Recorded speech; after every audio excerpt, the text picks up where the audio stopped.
ये chapter plants and animals का है। इसमें सबसे पहले प्लांट्स के बारे में बताया गया है कि प्लांट लिविंग थिंग्स है और अपना फूड खुद से बना सकते हैं और मूव नहीं कर सकते। Plants are the living thing which can make their own food and can not move. Plants grow in soil. They need water, air, sunlight for preparing their food. And classification of plant on the basis of their length. उनकी लंबाई structure के हिसाब से उनका classification किया गया है, उनको डिवाइड किया गया है। जैसे ट्रीज़ क्या होती है, वो बिग प्लांट्स होते हैं, उनके बहुत हार्ड और स्ट्रॉन्ग स्टेम होते हैं।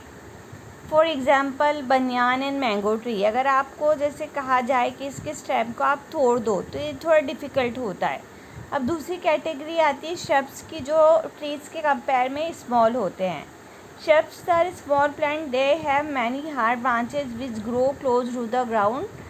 For example, rose and hibiscus. इनकी जो branches रहती है वो थोड़ी close होती है ground से।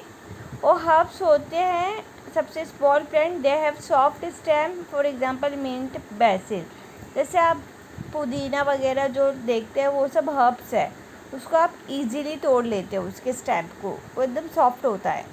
जैसे मेन प्लांट, बेसिल प्लांट। अब क्लाइंबर प्लांट्स क्या होते हैं, जिनके स्टेम बहुत वीक होते हैं। Climber as a plant with weak stem, they need some support to stand straight. उनको कुछ सपोर्ट चाहिए रहता है अगर उनको सीधा खड़ा रहना पड़े।